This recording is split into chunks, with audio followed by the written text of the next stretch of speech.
Oh, hello, my friends. Welcome to Ups and Downs. Look, I'm just going to be honest with you. Is anybody else tired? I mean, it has been a long-ass year, and now at the end of 2022. So I thought, maybe for just one episode, we should sit down, we should snuggle up all cozy near the fire, we can just go through Raw, nice and relaxed, with love. Oh, there we go. Sometimes it's just nice to have a sit down, and me and Puppet Miller can recount Raw for you from the comfort of this chair. Isn't that right, Puppet Miller? Go away, you asshole. I tell you, sometimes you just want to do a nice Christmassy video and the puppet version of you ruins it. No, we're not going to do that. Instead, we're going to get high energy and we're going to be super positive. And some people are going to be like, I can't stand it. Why won't he be negative about wrestling? Because I'm bulletproof. That's why, and I'm warm and fuzzy in my tum-tum when it comes to sports entertainment. Also, hello, my name is Simon Miller from WhatCulture. We are indeed going to take the finger of power, get the good bits up and the bad bits down. And I'm wearing a Christmas hat because, amazingly, there is no Raw next week. It's a best of, and I don't think we can up and down that. So what the flub am I going to do? Let's up those downs right now.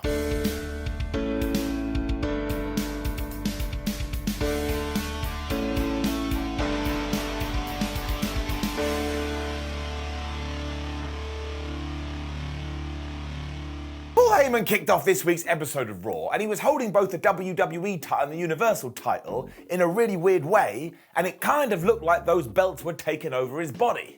Like Venom. It was weird too, because while the camera was focused on him, we then panned backwards and Roman Reigns was just sat on a chair. And I was like, is this how you hang out in rooms when nobody is around? Because if it is, you two are really freaky deaky. The head of the table was on Raw though, because this is the home of Kevin Owens, and he hates the fact he has to take on KO and John Cena on the December 30th episode of SmackDown. So he's come to Monday night because he owns the show, and not only is he going to beat up Kevin Owens, he's going to take out the entire Raw locker room. Ruh-roh. If WWE did do that too, I promise you the head of the table would win, and Twitter would just be like, no, you have the high ground. And it is quite clear we are now building to the Royal Rumble, and we're going to do Roman Reigns versus Kevin Owens, and I am so pumped for this, because I bet we're going to come up with something where we all think KO is going to win, then he's going to get screwed over.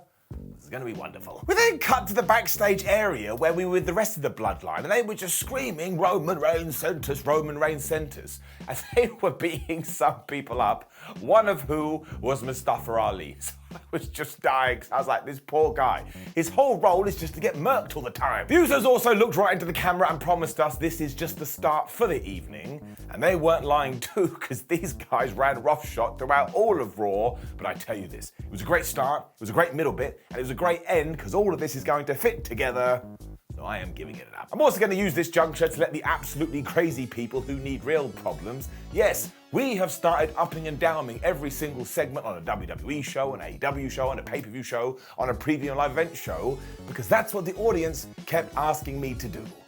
I am just your humble servant, and really it doesn't matter. I mean, look at me, I'm a moron. The Street Profits then walked to the ring because they were about to take on the Judgment Day, when we once again zoomed to the backstage area, where now the Bloodline was beating up Elias and Andre Chase, who we were told, oh, he's on NXT, but he's only at Raw, because he's gonna be on main event. So Roman's crew have become absolutely super dicks, which make them even more wonderful, and you already know the deal with this. Because Rhea Ripley, Dominic, and Tozawa at ringside, because he now is best friends with the Street Profits, at one point they just started yelling and getting into it, and it basically distracted everyone. Dom is also wearing sunglasses now because of course he got misted by Oscar last week, so I was like, man, I didn't think I could love this guy anymore. And of course, when Tozawa went to spit something in Rhea's face, she went out the way, it went right into Dommy Boy's face, and he sold this like he was about to die. I think he may be the best wrestler of 2022. And other stuff did happen, but you know how it goes. Damian Priest is great, and Finn Balor is great, and Montez Ford is great, and Angelo Dawkins is great, so they were just doing great stuff. But when all this shenanigans was going on, Finn Balor, despite all his years of experience, couldn't handle it. He was like, I'm just drawn to what is going on outside of the ring. So Montez Ford did the shrug emoji and hit the most devastating move in all the sports entertainment, the surprise roll up, and he got the 1, 2, 3. So we will just keep this nice and easy, and we will throw it up in here because it was entertaining. We'll also bring it down. There's the distraction counter. And my word, did we go distraction crazy on this Raw. But as we will get to, this felt like something from the Attitude Era, because WWE had chosen chaos. It also got even better because right after this, Ripley stormed up to Tozawa and she was so mad and she was so pissed off at him. She said, "I challenge you to a match right now." And Taz was all a bit like, "I don't really know if I want to do this." But his best buddies, the Street Profits, are like, "Nah, fan, you can absolutely kick her ass." So we did get Rhea Ripley versus Tozawa. So Rhea has just become the end-of-level boss character now, and it's so damn good. And of course, every time Tozawa could have hit her, he was like, "Man, I don't want to do it." So Rhea was like, "All right," and she booted him so far in the face, he's now gonna have to hang out with Nicolas Cage. Eventually, he did decide to suplex her, but then Ripley reversed that, although eventually he did hit this Hurricane Rana. Well, once again, we got a pile of nonsense. Because just as Tozawa was about to do a 2022 wrestling dive, that idiot Finn Balor tripped him. But then the Street Profits did a bunch of dives, so Tozawa was like, "Haha, now I can win the match," when there was another distraction. Honestly, this was absolutely crazy, because Dominic was back, and he was helping out his mammy. As ever, Tozawa was just totally blindsided by another human being, like, "Oh my gosh, I can't believe there's two of us," which is when Rhea Ripley smacked him one, gave him the riptide, and pinned him for the win. I was just like, ooh, delally, here we go. And yes, look, I know it went a little bit squiffy in the middle, but it's quite clear we have massive plans for Rhea Ripley in 2023, and I'm here for it. Sign me up. S. Miller, smiley face, giving it up. Adam Pearce was then backstage leaving angry voicemails for Paul Heyman. I was like, what are you doing? They're quite literally in the building. Just go and find them with some police officers and arrest them. Adam Pearce doesn't know what he's doing. This continued because Kathy Kelly then walked up and said, "Oh yeah, by the way, what's happening with Bobby Lashley?" And Pearce just went, "Well, I'll tell you, we had a chat at WWE HQ, and even though I did fire him, he's gonna be back on Raw soon." I was like, wait a minute, what? Now this does get better, but I've still got to give it a down because what a waste of time that was. However, yes, after this, MVP approached Adam and said, "Well, maybe we should have a little chat in your office." Now, he didn't get to do this because the stagehand ran up and said, "Oh my gosh, more people are being beaten up." So Pearce had to attend to that. But if this wasn't a tease for the return of the Hurt Business, then somebody is just fiddling with my hope gland. What? So I'm going to continue to be a positive Pete and say that's exactly what this was. So again, going into my whole ups and downs segment thing, I am going to give it an up, but don't let me down, WWE. I mean, you can do. I'm going to watch anyway. It also led to the fact that Shelton Benjamin, Cedric Alexander, and Dolph Ziggler had been beaten up. When Kathy asked what had gone on, or no, she said, "What happened?" Ziggles just went, "The Bloodline happened." And I was like, nobody talks like that. What are you, a poem? Stupid. I've no idea what happened this week either, as wrestlers were just jumping all over the place from Mondays to Fridays and Fridays to Mondays, because the next match was the Alpha Academy versus the Good Brothers. Where did that come from? As has been the way over the last few Raws though, we are now condensing matches into these 10-minute chunks, and actually it works quite well because nothing outstays its welcome. I thought this was pretty good. The fans seemed to be warming to Otis again too, because when Chad Gable was in there, they all started chanting, "We want Otis." And while eventually he did get tagged in, Luke Gallows and Carl Anderson were like, "Well, we don't care what you want. He's our opponent." So they murked him, they threw him outside. Sadly, they then got hit with the commercial break, which is a babyface's worst enemy, because when we came back from the ads, the Alpha Academy were just in control. So I can only assume that Chad Gable saw Carl Anderson and went, "You have to work for both WWE and New Japan."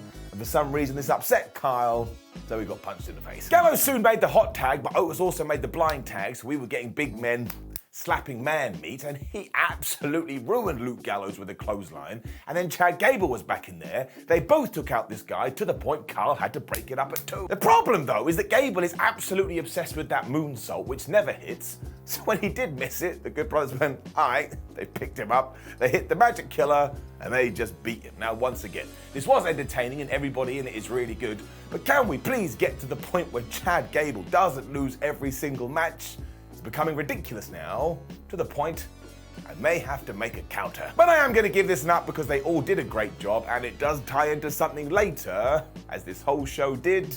We were crossing the street. Because yes, right after this, the Bloodline were back and they beat the hell out of the OC. And honestly, I don't know who came up with this idea, but it was so damn good, because now the Bloodline have this massive edge to them. I'm not talking about Adam Copeland. It also meant for the first time that Usos, Sami Zayn, and Solo Sikoa were in the ringside area, so straight away Adam Pearce walked out. It wasn't very happy. He wasn't able to do much because Jimmy Uso was all like, oh man, we run this business now. And Sam was all, what is even your problem? The fans don't seem to mind. I mean, listen to them. And yep, everybody cheered. Zayn also continued that this is just a hint of what they're going to do versus Owens and Cena in a couple of weeks. And honestly, Sam has just bought into all of this right now. He doesn't seem to have any sort of like, oh, I don't want to do it. And he is just kicking all the ass. You know why we're doing this? Because we're building to a peak. Then he's gonna get screwed over. Pierce was about to send them away where the Bloodline said there was no need because they were done. They had wanted to send a message, and message sent, and they got out a letter and they put it in a post box. One of those things didn't happen. AJ Styles clearly disagreed with this because all of a sudden he was beating up Sami Zayn, and soon after this he went to Adam Pearce and demanded a match, and we were gonna go that later. So once again, everybody involved in this just played their roles so damn well, and it's so damn interesting, and now you can go in around about 32,472 different directions. Surprise, surprise. Giving it up. We then shifted gears after this because we were doing a sit-down interview with Byron Saxton, and he was chatting to Alexa Bliss and Bianca Belair because Alexa is now the #1 contender for the Raw Women's Championship. So she must have pressed the start button on controller 2, and Saxton really wanted to know, hey Bliss, why did you go all loosey-goosey next week? As Alexa told us, well, I got kidnapped by Bray Wyatt and then he abandoned me and I had to go to therapy. So now I don't know what's going on. Although I would like to have that belt. Bianca still thought this was a bunch of lies and that Alexa was just being one massive goober when Bliss fired back, oh yeah, I was winning title belts before you were even in the company, so maybe I'll just take that one of yours. This is when the end of the interview did come and they were both about to leave, when Alexa Bliss picked up a vase and she smashed Belair in the back of the head. I was like, what the flub was that? Who uses a vase? So this has to be the heel turn confirmed that in a few weeks she probably is going to lose the match, and then she goes full on spooky wookie. And as I've said before, I actually prefer the Alexa Bliss from a few years ago, but we always have to wait and see because you never know how things are going to turn out. Maybe it'll be better now because Triple H is in charge and not Vince McMahon. But this was a decent angle to get you interested in the match, which they are going to do the first Raw of the new year. Giving it up. However, this was one big lie by Alexa, because Bray Wyatt didn't abandon her. At WrestleMania, she popped out of a box-like structure with some kind of oil or black goo running down her face, and that distracted Wyatt, and he lost the match. So I'm sorry, Alexa, you have nobody to blame but yourself, to the point I'm giving it a down. Now, of course, this could all tie in, but I don't know right now, so I'm being that guy. Also, as we've already talked about, I'm a massive geek, and I forget nothing. Dexter Lumis versus The Miz in a winner-takes-all-the-cash ladder match was after this, and the headline is that these WWE returns aren't done. Now I will say this, personally I do think this feud has gone on too long and it feels like we're about to extend it, and while this wasn't the greatest ladder match I've ever seen, and I totally get if you're comparing it to other ladder matches, it probably felt a little bit lackluster, can we also please remember that these two dudes killed themselves? I mean, they were hurling the ladder into each other, they fell off the ladder. That stuff really hurts, even if they aren't doing a 450 senton with a twist flip from the top of the damn thing. I mean, Lumis was still able to suplex him off the ladder, which must have absolutely sucked. And of course, he then tried to take the thing and throw it into the Miz's testicles. Now, somehow this didn't work, which made no sense, because as the A-lister has been telling us for weeks, he has huge balls. Dexter then kicked the thing into his damn dick anyway, so he got what he wanted when they didn't do the big crash and burn spot when they were at the top of the ladder. Once again, they kind of protected themselves and they did fall, but what do you want them to do? Land right on their necks and break it? Everything's getting carried away. Lumis was also trying to kill The Miz because he was going back to that choke when all of a sudden we were throwing ladders on top of chairs and chairs on top of ladders and making a big mess. And around about this time, The Miz took the ladder and he smacked Johnny Gargano. Now, I don't know where JG went, but we never saw him again. So now I'm a little bit worried he ended up in the Phantom Zone. We also had this crazy bump when Dexter Lumis went to the top of the ladder and he was going to drop kick The Miz to Al in the announce table, but he missed, and my word, his ass bone must have killed. And of course, the main thing you need to know is that when he was back on his feet and he stopped The Miz grabbing all the money, all of a sudden, Bronson Reed, he of NXT fame and recently New Japan, made his comeback to WWE. He screwed over Dexter Lumis, he helped The Miz, and the damn Hollywood superstar got the win.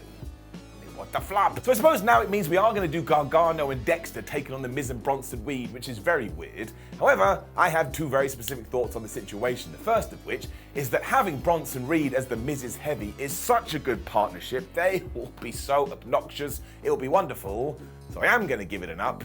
And while once again I do respect the effort in this ladder match, it just felt like it didn't need to be there. And once again, it was a little bit long for my taste, but what do I know? Absolutely nothing. Giving it down. Hell then froze over. Seriously, I was genuinely stunned. For it was Sami Zayn versus AJ Styles, and of course it rocked. I mean, in what universe wouldn't it have rocked? Even if they had sat down and started singing Christmas carols, I would have been going, oh my gosh, 5 stars, 6.25 in the Tokyo Dome. But they didn't do any singing, and instead they had a wrestling match, and it's just so damn smooth. Like my bald head. I mean, early on, Zayn stopped a Styles clash and hit this ridiculous brainbuster, and I was like, how the hell did he do that? And when he tried to follow up with the haluva kick, somehow Styles reversed into the calf crusher. I've watched that a few times. It doesn't make any sense. It's like 2 + 2 = potato. It also saw AJ just thrown into Timmy the Turnbuckle at one point, which looked horrible too, when all of a sudden, out walked Solo Sikoa. I mean, this guy. He cast distraction instantly, and it looked like Styles was going to be the second victim to the distraction and most devastating move in all of sports entertainment. But you know the deal when it comes to Ash. He has been doing this for ages. He's a veteran. He's experienced. He kicked out at 2. He then made a terrible mistake because he had the chance to hit Sami Zayn with a phenomenal forearm, but he was far too obsessed with Solo Sikoa, so you could already see where this is going. He got murked, and when Styles got back into the ring, of all the moves, Sami hit the blue thunder bomb, and the ref went 1, and the ref went 2, and the ref went 3, and I just froze in motion because once again I couldn't believe it. Because every time he does that thing, especially recently, I've been the moron that's gone, oh man, that maneuver never works, he should stop doing it. So maybe they thought the same thing, and hell yeah. If you do have certain things in your arsenal and you keep doing them over and over and over again and they don't work, you're an absolute silly sausage if you continue to do it. I thought this was absolutely terrific. It also just ticks so many boxes, and again, I could watch them fight until the day I die, which is a little bit depressing, giving it an up. Also, distraction board, whack another one on it. And Pierce was sitting in the back and he was just screaming at these people, why are you ruining my life? But once again, Sami Zayn thought this was hilarious. I've already told you where I think this is going, and I'll be surprised if I'm wrong. This is when we learned that next week's Raw was going to be a best of, so there will be no ups and downs. Well, I don't think so. We'll try and have to figure something out. Dun, dun, dun. When we also learned when Monday Night Raw does come back, it will be Seth Rollins versus Austin Theory for the US title. And out came Seth Rollins. I was like, well, that's very handy. This was really good stuff, though, because once again, we just tied it into everything that's been happening on the show, and we were in Seth's hometown, so he was over like Rover, and he was all like, hey, Bloodline, you haven't come after me, have you? Because I own Monday nights, not Roman Reigns. I put my hand up, even though I was by myself. I was like, you can't own Mondays, Seth. Doesn't make any sense. Theory then interrupted and yes, dropped the line, the champ is here, so surely we're gonna do him versus John Cena at WrestleMania, and basically told Seth, look, I'm gonna beat you in a couple of weeks, and whether you wanna pass the torch to me or not, I'm gonna take it anyway. So I hope Seth doesn't find himself in a darkened alley. He won't have any light. Theory continued that Rollins was lucky that Bobby Lashley didn't take his frustrations out of him, but this kind of sums up Seth's entire career. He's always getting lucky, and he's always falling into things, much like he did with The Shield, and in that group, he was the worst of the 3. Rollins then got pissed off with Theory because clearly he had touched a nerve and said, look, I didn't just reach the mountaintop, I am the mountaintop. Once again, my hand went up and I was like, Seth Rollins, that's also not a thing. If I climb Mount Everest and I get to the peak and I look over at the summit and I see Seth Rollins' face, I tell you right now, I'm gonna freak out. Rollins then demanded they do the US title match right now, and Theory kind of looked like he was going to agree when all of a sudden the Uso was back and I was dying. So I was like, oh my gosh, they're such nuisances. And just when it looked like we were gonna get a 2-on-2 situation, Austin just went, see ya, pal, and he ran away. What a dick. This allowed Jimmy and Jay to attack when of all the people Kevin Owens made the save. So I was just losing my mind. This was like playing cards and somehow he just get better and better and better, and you've no idea how he got here to begin with. They also demanded a tag match in the main event, so at this stage it was just a Raw from 1998, which is no bad thing. And yet we zoomed to the back when Adam Pearce made it official. So the skill in which we joined everything together on this evening was just so damn good, and it's the best thing about professional wrestling. So let me just get it out of my pocket. Get it up. Quick Becky Lynch promo after this, as she is fighting Bayley in a few seconds, and surprisingly, Bex thought she was going to win. She also did understand Bales a little bit, because when she was climbing her way to the top, she knew that she was going to take other people out, but this is why Bayley is so disappointing, because she didn't do it by herself. She always has to go and get help, which is probably what she's about to do in a minute. Spoiler, she did. That means when she does die, she won't fall on her own sword, and I thought Becky Lynch was quite good here, especially because this Raw was so manic, I actually forgot they were going to have a fight, and this dragged me back in, so I'm giving it an up. And then we had that match, and shockingly, Becky Lynch was 100% correct. So she was the master of her own downfall. Because almost right away, Io Sky and Dakota Kai were doing their thing and just casting distraction and casting interference and being massive goobers. But around about this time, I also was like, wait a minute, where is Xia Li? Now, there's every chance she's not actually teaming up with Damage Control and just helped them out, but you think that somebody would have said something, and we got nothing. So straight away, I'm giving it a down. Stuff annoys me. We did get this cool moment when Bayley went for the rose plant, but somehow Becky Lynch turned that into an angle slam. But constantly, Bayley kept cheating. For example, anytime she had a pinning attempt, she would put her feet on the ropes. The referee was like, would you please stop doing that? It's against the rules. It really did get ludicrous though, because at one point Sky and Kai just pulled Bayley out the ring when Becky was going to go for the manhandle slam. And this is when I think Lynch got a little bit threatened, because she picked up a TV monitor. She was like, oh yeah, you want to come at me? I'll smack you on the head. And it was only then the referee went, actually, Lynch has got a point. You two, you got to get to the back. They absolutely freaked out about this, and Dakota Kai tried to get back in the ring, so Becky Lynch beat her up. But of course, the referee was distracted. Just bring it down now. +1. There you go. So of course, Bayley then got the TV monitor. She hit Becky Lynch. She hit the rose plant. 1, 2, 3.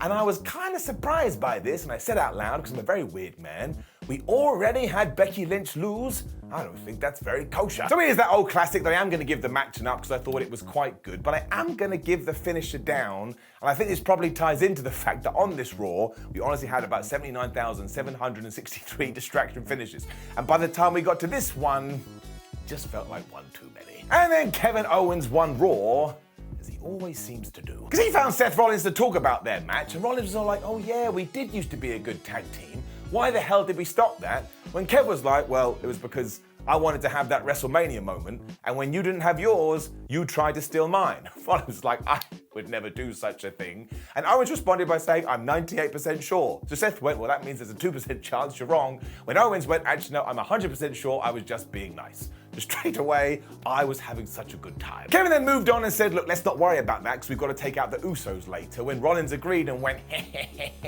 as he walked off, Kevin just went, right.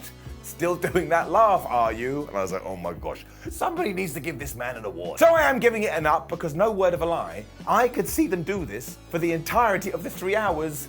I would never get bored. Their rapport is awesome. It also meant it was time for our main event, which was crazily the Usos taking on Seth Rollins and Kevin Owens.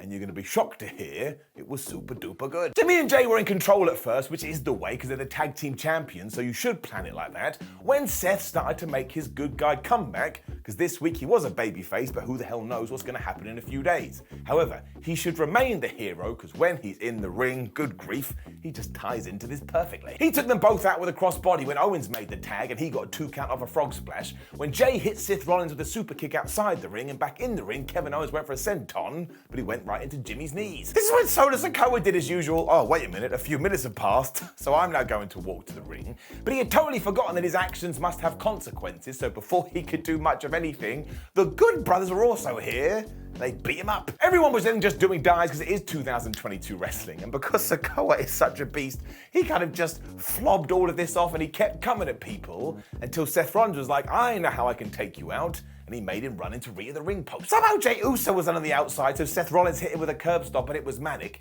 And given that Jimmy and Kevin were fighting on the top rope, Rollins kind of maneuvered himself over to Barry Barricade when Austin Theory was back, and he clonked Seth with the US title. And I was just spinning around because I couldn't keep up with any of this. Jimmy then did go for a super kick, but Kevin was able to block it as he went for a super kick of his own and the pop-up powerbomb. But Jimbo managed to get out of the first one, but when we got to round 2, it didn't work. Kevin Owens hit that thing. He got the 1, 2, 3, and isn't this smart? The unified tag team champions just lost to Kevin Owens, meaning not only does it set up his match with Roman Reigns, but if you want to do KO and Sami Zayn versus Jimmy and Jay at some point, you can also refer to this. As Owens was celebrating as well, Sami Zayn snuck up behind him, but Kevin turned around because they are kind of in a feud. They just stared at each other for a while before Sam left and reunited with his family, the Bloodline, as Raw went off air. Once again, I stood up and went, "Poof, I tell you, that was one hell of a good episode." So do not forget that all of this set up Kevin Owens versus Roman Reigns, probably at the Rumble, that tag team match, and you've got everything going on with Seth Rollins, Austin Theory, and whatever the hell the OC are going to do. So yeah, whoever penned this episode of Raw deserves some kind of prize. It was just like an absolutely insane roller coaster, even if there was a bunch of distractions. Now please do leave a comment below and let me know what you thought about last night's episode of Raw. Like the video, share the video and subscribe. Make sure you head over to WhatCulture.com where we will keep you up to date with all the latest wrestling news. Come follow us on social media at WhatCulture WWE and Simon Miller 316. We've got a lot of videos, and a lot of ups and downs. I really would like it if you watched one. My name is Father Simon Miller. Thank you for watching me as always. Make sure you do have a lovely holiday season, Christmas, Hanukkah, Kwanzaa, whatever you celebrate. Make sure you take it easy and put a smile on your face. Thank you for all of the support over the last year. And I'll see you soon.